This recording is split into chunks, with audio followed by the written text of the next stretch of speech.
은밀함에 빗장을 여는 사랑, 그런 제목의 말씀입니다. 옆 사람과 인사하시겠습니다. 잘 나오셨습니다.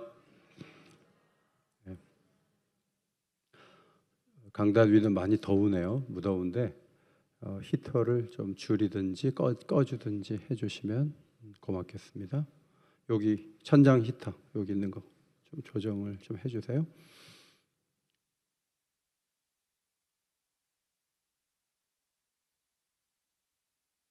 마땅히 개입해야 할 상황에서 침묵하면 잘하는 관계라면 섭섭하겠죠. 내가 굉장히 힘든 상황에 있는데 아무 말도 안 하고 이렇게 두고 보는 거예요. 아무 말도 안 하고. 그럼 섭섭하죠. 알면서 모르는 척하면서 관여하지 않는 것이 방관이 될 수가 있어요. 굉장히 중대한 일을 행하는데 자신이 누구인지 공개도 하지 않으면서 상대방을 가만히 둠으로 골탕 먹이면 정말 속상하죠. 그렇다면 가나안 멀리서 애굽까지 양식을 사러 온 형들을 오랜만에 만났어요. 한 20년 만에 만났는데 2번이나 골탕을 먹이고 마음을 졸이게 했던 동생 총리의 요셉의 처사는 보복이 아닌가 이렇게 볼 수가 있죠.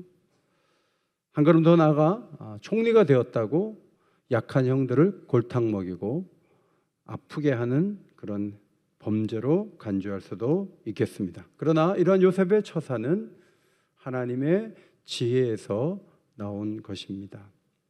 1단계에서 자신을 엄격한 총리의 모습으로만 보이면서 요구사항을 만들어 형들을 코너에 밀어넣죠. 그리고 긴 세월 동안 형들이 어떻게 변했는지 계속 지켜봅니다. 이것은 마치 병이 있지만 병원에 가면 빨리 수술해주고 고쳐주지 않고 계속 검사하고 진단하고 MRI 찍고 돈도 많이 들고 고생하면서 빨리 치료를 해주세요. 그런데 어떨 때는 일주일 내내 진단만 하면서 병의 원인을 찾아야 된다고 하면서 시간을 끄는 병원하고 비슷해요. 그런데 여러분, 치료하기 전에 진단 과정을 거치지 않으면요, 그러면 이상한 조치를 취할 수 있어요. 잘못 판단할 수 있어서 환자를 오히려 어려움에 처하게 만들 수도 있습니다. 저도 병원에 긴급하게 실려갔어요. 수술을 해야 될 상황인데 한 주간 간 수치를 낮춰야 된다. 바로 수술하면 오히려 위험하다 해서 한 주 동안 링거 맞으면서 간 수치를 낮춘 다음에 한 주 후에 수술을 했어요. 수술하고 며칠 있다가 퇴원을 했죠. 이런 과정은 병원의 오랜 의술의 치료 경험에서 나온 결정이에요. 그래서 그 절차를 따를 때 왜 빨리 수술 안 하냐 이렇게 말하면 안 돼요. 그건 병원에서 하는 일이고 환자는 그것을 받아들여야 돼요.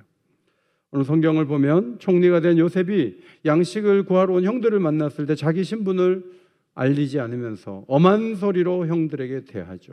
그리고 형들이 자기에게 절하는 걸 보고 오래전에 꾼 꿈, 17살 때 꾼 꿈을 생각을 했습니다. 형들을 보자 총리는 갑자기 나라의 틈을 보러 온 정탐꾼이다 라고 막 밀어붙이죠. 그때 우린 12형제인데 하나는 없어졌고 하나는 지금 막내 아들은 아버지하고 같이 있다고 이렇게 얘기를 해요. 하나가 없어졌다는 그 사람이 지금 눈앞에 있는데 그 요셉을 잘 모르고 그렇게 말을 하죠. 사실 너무 미워서 오래전에 돈을 받고 팔았는데 요셉이 뭔가 잘못되어 사라진 것처럼 말을 했습니다. 애굽 총리한테 그의 어떤 얘기를 왜 다 하겠어요? 할 필요도 없고 해서도 안 되는 얘기를 그들은 꺼내지 않으면서 사라졌다고 얘기를 해요. 요셉은 너희들이 나라의 틈을 보러 온 정탐꾼이다. 만약에 너희들이 진실하다면 동생을 데리고 와라. 다음에 올 때 집에 아버지하고 있는 동생을 데리고 와라. 그 동생은 엄마가 같아요. 그 엄마가 두 명만 낳고 죽었거든요. 그래서 친동생이에요. 베냐민을 데리고 오라는 거죠. 베냐민이 보고 싶어서 그렇게 한 말이기도 하고 이 과정에서 베냐민을 데리고 오는 과정에서 이 복잡한 많은 일들을 염두에 두면서 어떻게 하는지 한번 보자 이렇게 그런 의도에서 제안을 한 것입니다. 먼저 요셉은 형들을 사흘 동안 가둡니다. 그리고 동생을 데려오라고 명하죠. 여러분, 형들을 3일이나 가둬요.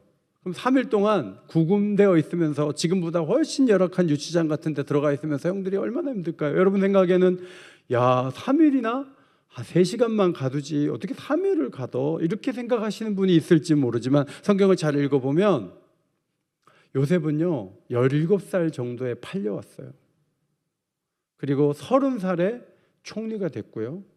그리고 7년 풍년이 지나고 그리고 1년이 지나고 8년, 그러니까 한 21년 정도의 시간이 흐른 거예요.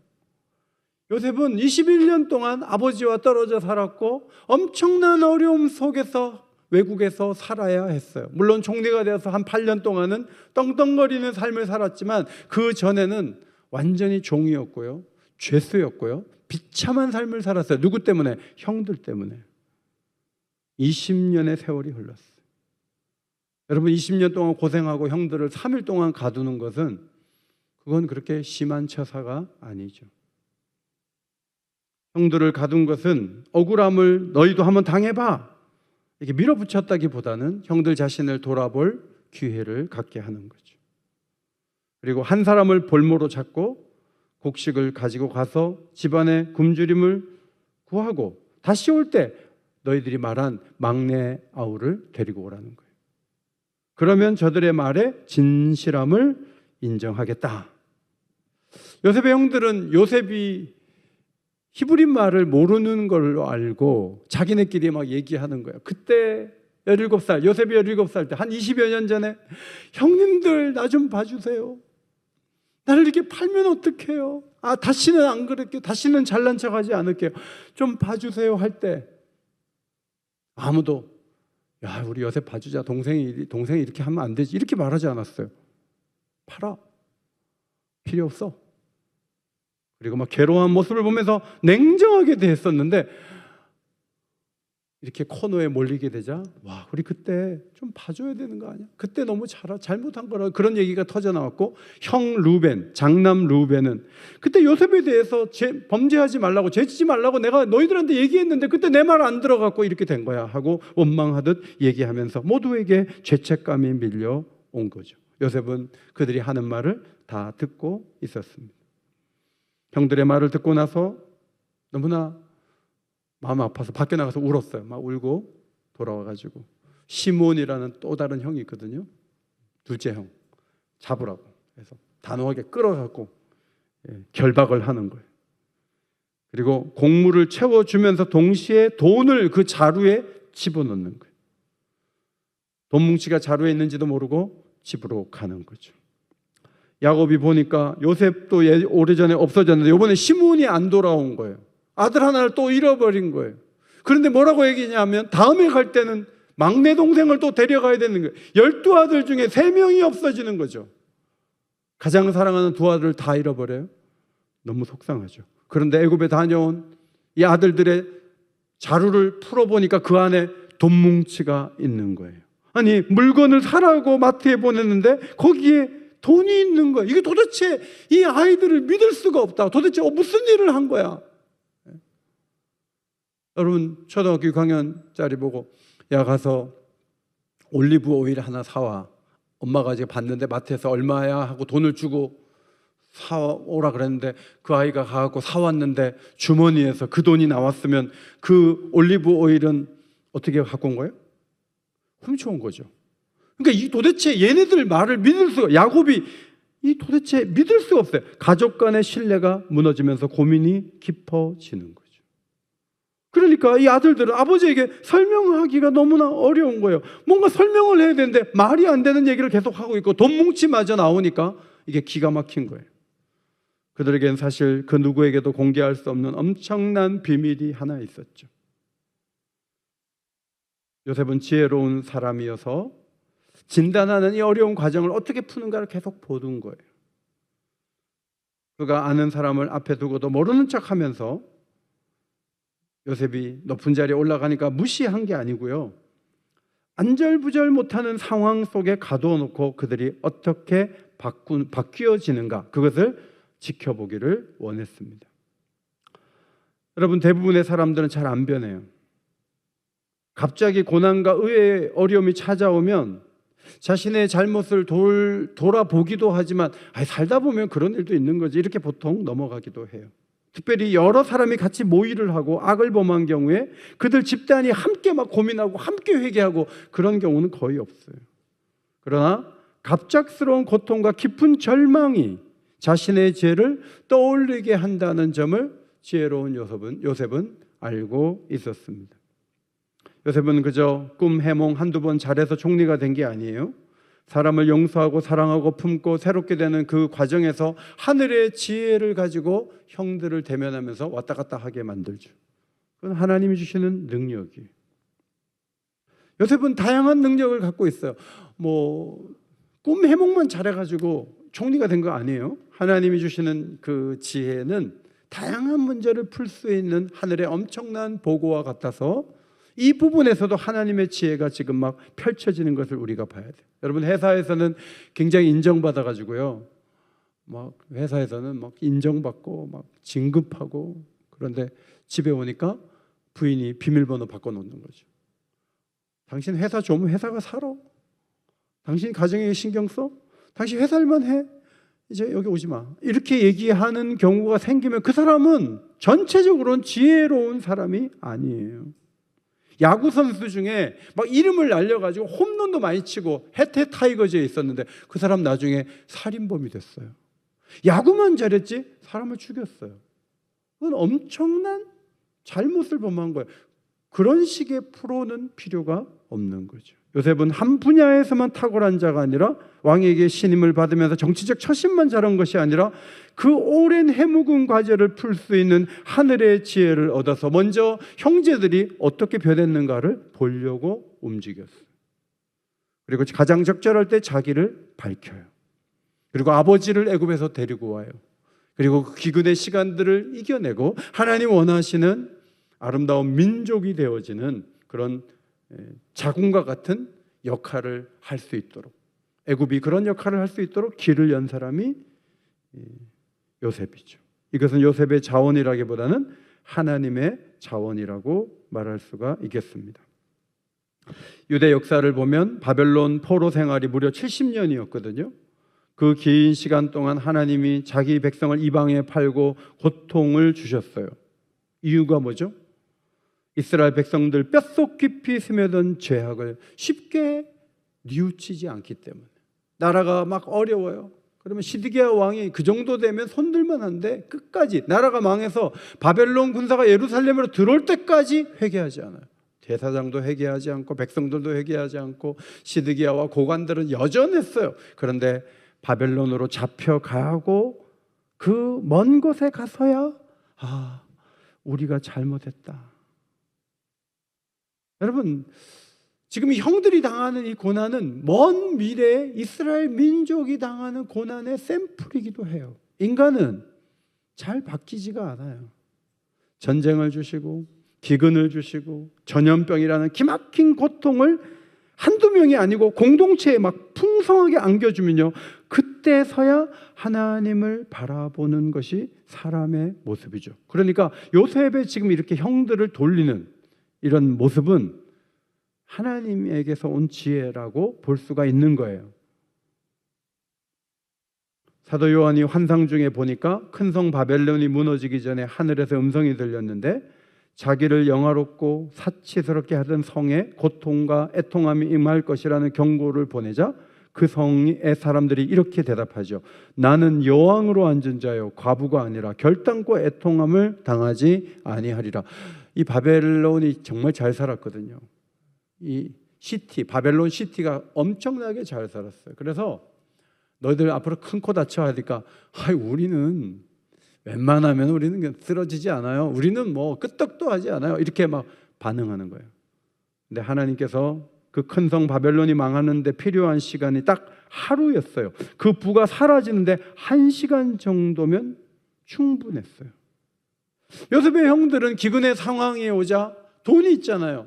돈을 주고 사오면 돼요. 아무 문제가 없어요. 그런데 돈을 주고 사왔는데 집에 와서 보니까 돈 뭉치가 자루 안에 있는 거예요. 그리고 한 사람이 붙잡혀 있는 거예요. 그리고 한 명을 또 베냐민을 데리고 또 가야 되는 거예요. 이게 돈으로 사서 해결되는 문제가 아니고 점점 꼬여가면서 점점 어려워지는 거예요. 그런데 기근이 계속돼 가지고 그 다음에 또 가야 돼. 가야 되는데 아버지를 설득해서 또 데리고 가야 되는 거예요. 그 다음 어떻게 될지 모르는 거예요. 점점 더 불안해지고 점점 더 힘든 상황으로 가는 거죠. 여러분, 정말 어려운 일은요, 돈으로 해결 안 되는 게 어려운 거예요. 돈 주고 입원하고 돈 주고 치료받고 돈 주고 다 하면 너무 쉬운 거예요. 그런데 돈이 있는데 안 되는 일들이 막 생기는 거예요. 지금 요셉의 형들이 그런 곤란에 빠지게 된 거죠. 요셉의 형들은 일사불란하게 움직이죠. 엄마가 4명인데 그 자녀들이 막 갈라지지 않고요, 한 마음이 돼가지고 아버지한테 설명도 하고 베냐민을 데려가는데 서로 갈라지지 않아요. 그런데 저들은 공개하지 못하는 그 죄에 대해서도 철저하게 하나였어요. 오래전 요셉을 팔아 넘긴 사건, 세월이 아무리 흘러도 그 누구의 입에서도 나와서는 안 돼라고 딱 함구하는데 그들이 하나였어요. 아버지에게도 말 못하고 총리한테 말할 일도 아니고 그들은 끝까지 무덤까지 이 문제를 가져가야 된다고 생각을 했던 거죠. 근데 요셉은 그 일을 풀어가면서 시몬을 딱 잡아요. 형을 딱 잡고 곡식가루에 돈을 집어넣어요. 그리고 집에 가서 그들의 정직성을 한번 어떻게 하는지 한번 보자 하고 정직성을 테스트를 한 거예요. 아버지 야곱에게 돈이 곡식자루에 있는 것을 설명을 못하죠. 20년 전 요셉의 일도 절대 말하면 안 되죠. 그들이 공모한 일에 대해서 비밀을 유지하면서 서로의 신의를 지키려는 결속력을 계속 유지하고 있었어요. 요셉을 팔아넘긴 사건은 무덤까지 가지고 가야 될 비밀이에요. 그런데 이것이 언제 해결돼요?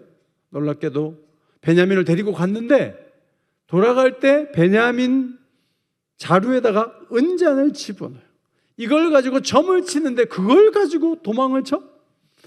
열어보니까 베냐민에게서 나오는 거죠. 저들은 너무나 큰 충격을 받아요. 창세기 44장 13절, 그들이 옷을 찢고 각기 짐을 나귀에 싣고 다시 요셉이 있는 성으로 돌아가는 거예요. 요셉이 추궁하죠. 너희들 이런 식으로 갚아? 너희들 도대체 뭐야? 막 무서운 총리가 돼서 호령을 하죠. 그때 유다가 입을 벌려 한 말씀만 아뢰게 하소서. 주의 종에게 노하지 마소서.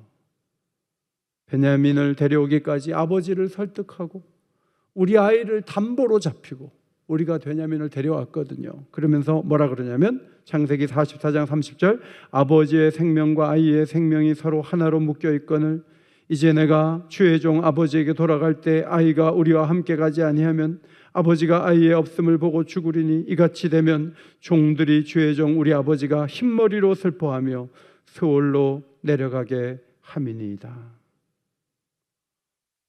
이 말을 누가 했어요? 유다가 했죠. 유다는 아버지가 베냐민이 안 가면 그 얘기를 듣자마자 나이도 많은데 충격받아 죽을 걸 알았어요. 사실 유다는 스와의 딸하고 살면서요, 창세기 38장에 보면 세 아들을 낳았는데 두 아들이 먼저 죽었어요. 유다는 자기의 아들 둘을 잃어버린 경험이 있어요. 그런데 아버지도 베냐민마저 안 들어가면 우리 아버지 죽지, 자식이 둘이나 없어지면 그 고령에 어떻게 살아? 이 아이 반드시 데려가야 돼요. 이 아이를 데려가야 되니까 베냐민 대신에 저를 잡으세요. 제가 잡혀서 종이 되든 벌을 받든 할 테니까 베냐민이 안 돌아가면 우리 아버지 죽어요 라고 간청을 하죠. 요셉의 은밀한 외면과 연기를 하는 엄격한 그 모습이 거기서 끝이 나죠. 유다는 자신을 파는 일을 주도했던 형이었는데 이제는 베냐민을 위해 자기가 잡히겠다고 말을 했어요. 그것은 아버지의 생명을 구하기 위해 자기가 희생하겠다는 말이죠. 요셉은 그 형의 얘기를 듣고 밖에 나가서 막 울다가, 지난번에 울었는데 이번에는 사람들을 밖으로 나가라 그러죠. 정을 억제하지 못하고 모든 사람을 물러나게 하고 그 형제들에게 자기를 알리면서 얼마나 크게 울었는지 궁중에 요셉이 엉엉 우는 소리가 퍼져 나갔어요. 요셉은 조금 전까지 심판자, 의심하는 권력자의 모습이었는데 유다가 저를 잡으세요. 제가 대신 잡힐게요. 하니까 그 고백을 듣고 난 후에 긍휼과 사랑을 베푸는 아름다운 모습으로 요셉이 완전히 바뀌게 된 거죠. 하나님이 우리를 보실 때 우리는 진노의 자녀들이에요. 하나님은 우리의 죄를 봐요. 이번 한 주간도 잘못한 게 많아요. 하나님 우리를 알고 계세요. 우리는 하나님 앞에서 할 말이 없어요, 사실. 그런데 예수 그리스도께서 아버지, 내가 저 사람을 위해 십자가에서 죽었어요. 내 피를 보시고 죄를 저 사람에게 묻지 마세요. 그랬을 때 하나님이 우리의 기도를 들으시고 우리를 긍휼의 눈으로 보시고 우리를 품어주시는 줄 믿습니다. 이것이 하나님의 놀라운 사랑이에요. 창세기의 복음은 그렇게 설명이 되는 거예요. 죄값은 사망이고 피를 흘려야 하나님의 진노가 해결되는 복음이 완성되기 전에 하나님은 자신이 지목한 아브라함의 아들 이삭 대신에 창세기 보면 뿔이 숯불에 걸린 순양을 먼저 제물로 받으세요. 이러한 모습은 출애굽 전에 유월절 어린 양의 피를 바른 집을 멸하는 자가 언약의 백성의 집을 뛰어넘는 유월하는 놀라운 구원을 통해 역사 가운데 드러나게 된 것이죠. 마찬가지예요. 하나님의 아들 예수께서 우리가 받을 형벌을 자신이 대신 받기 위해 십자가 위에서 자신을 내어주시는 그 희생을 보시고 하나님의 진노가 우리를 넘어가면서 우리는 사랑의 대상이 되고 복을 누릴 수 있는 자들이 된다는 것은 성경의 놀라운 설명이에요. 유다는 그냥 내가 잡힐게요 라는 제안만 했는데도 요셉의 마음이 흔들렸어요. 그런데 예수님은 그냥 말만 한 게 아니에요. 역사의 무대에 내려오셔서 십자가 법정에서 모욕을 당하고 십자가형을 언도받고 십자가에서 정말 못 박혀가지고 피를 흘리시고 물까지 흘리시고 죽었어요. 이 모든 희생제사와 같은 사건 배후에 요셉이 자신을 감추는 은밀한 어떤 흐름이 있었는데 요셉이 자신의 신분을 늦게 드러내는 것처럼 하나님도 하시는 일을 사람들이 처음부터 다 아는 게 아니에요. 제자들도 잘 모르니까 그랬던 거예요. 예수님이 하나님의 아들이라는 심정적인 동의는 하게 되는데 십자가 사건, 부활 잘 모르는 거예요. 상상도 못해요. 그런데 나중에 보니까 그 은밀함이 드러나면서 예수님이 누구신지 더 분명하게 볼 수 있었던 거죠. 때로는 우리도 이유 없는 고난을 안겨주시는 아픔을 당해요.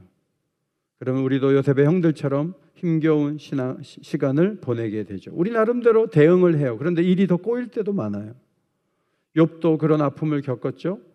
욥은 성실하게만 살아왔기 때문에 굉장히 억울했겠지만 요셉의 형들은 어려운 일을 만날 때마다 죄가 떠올랐어요. 요셉을 팔아넘겨서 이런 일이 있는 거 아니야? 자업자득이지. 이런 죄책감이 작동을 했습니다. 여러분, 죄가 있든 없든 여러분에게 어떤 어려운 일이 오잖아요. 그거는 여러분 자신을 돌아보라고 하는 하나님의 사인일 수 있어요. 반드시 죄가 떠오른다, 죄가 안 떠오른다, 그게 중요하지 않고요. 뭔가 자꾸 꼬여가고 이거 돈으로 될 문제인데 근데 돈으로 안 돼요.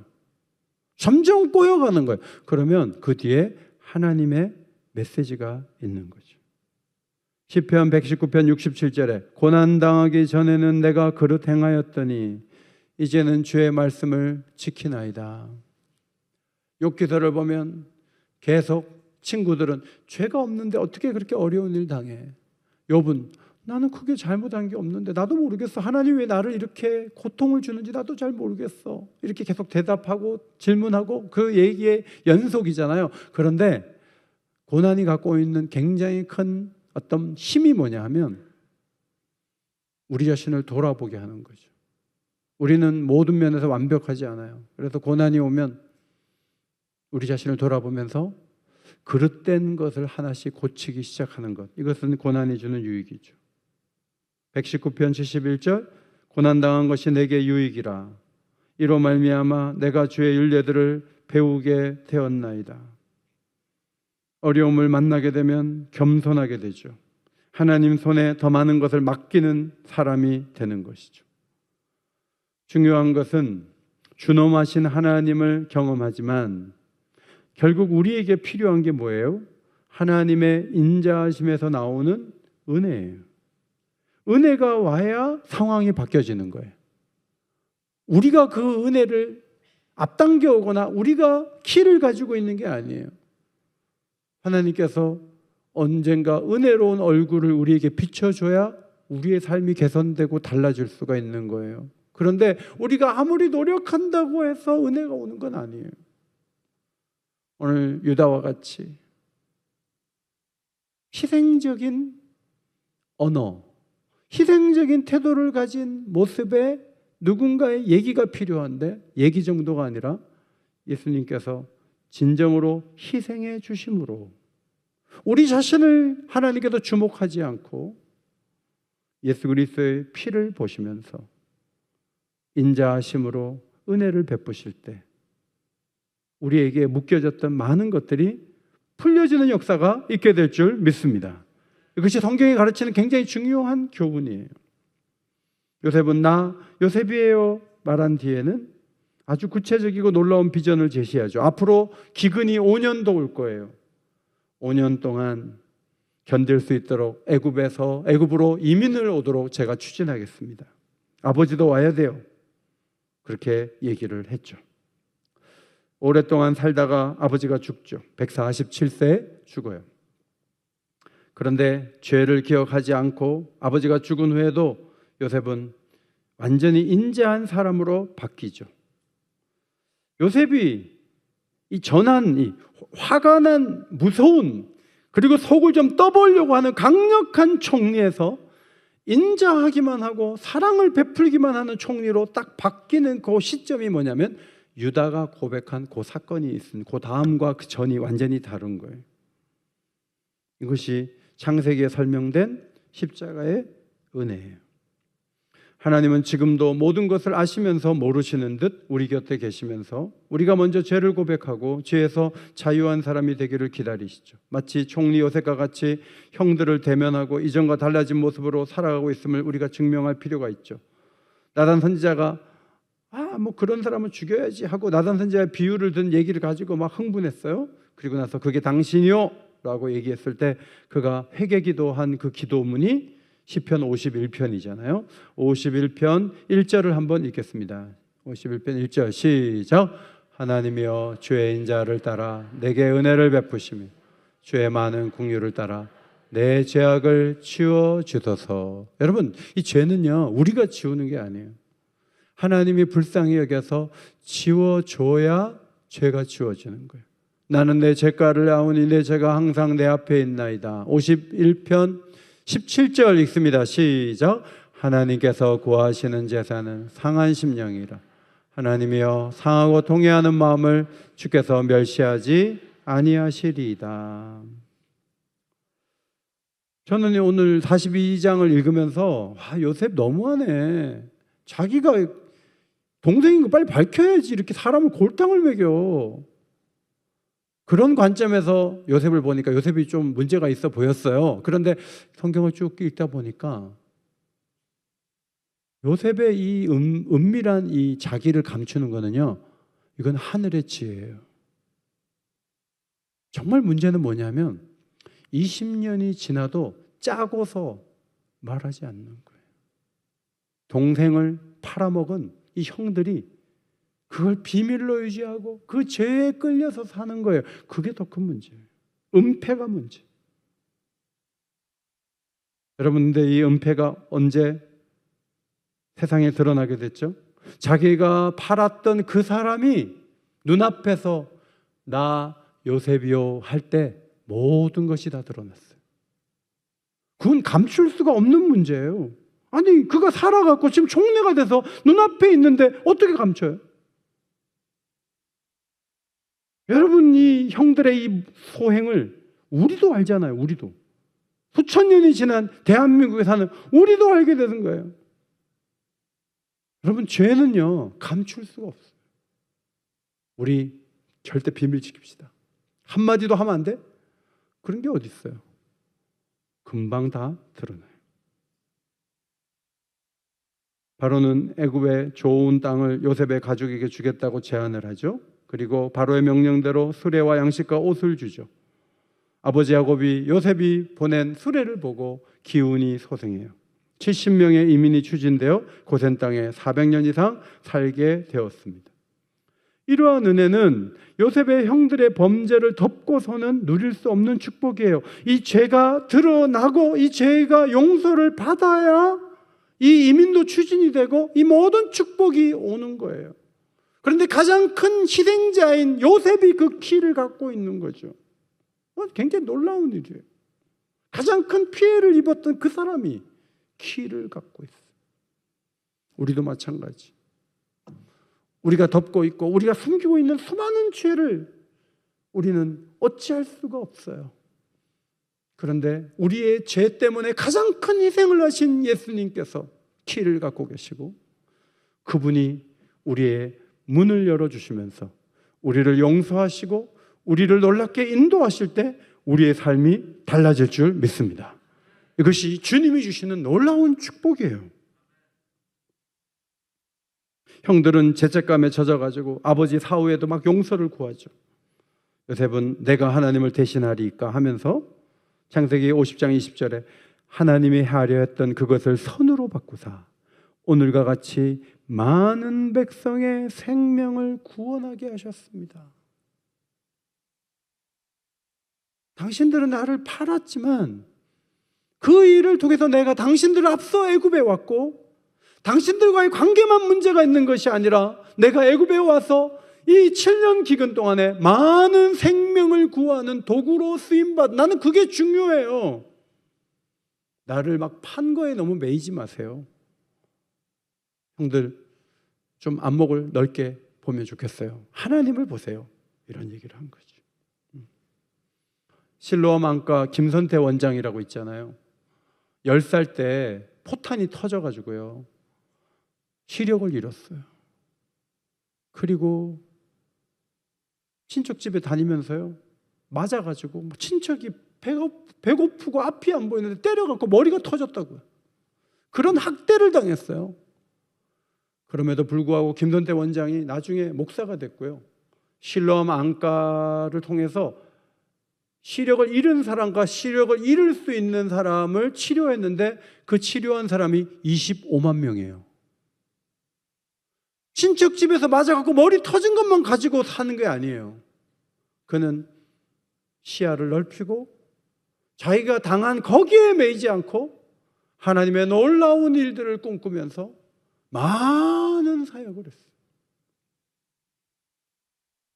로마서 11장 32절을 보면 하나님이 모든 사람을 순종하지 아니하는 가운데 가두어 두심은, 여러분 유대인도 불순종하고 이방인도 불순종했어요. 그런데 다 불순종하니까 문제투성이네 이렇게만 보지만 사도 바울은 불순종하는데 가두어 두신 것은 모든 사람에게 긍휼을 베풀려 하심이라는 새로운 관점으로 역사를 해석하는 거죠.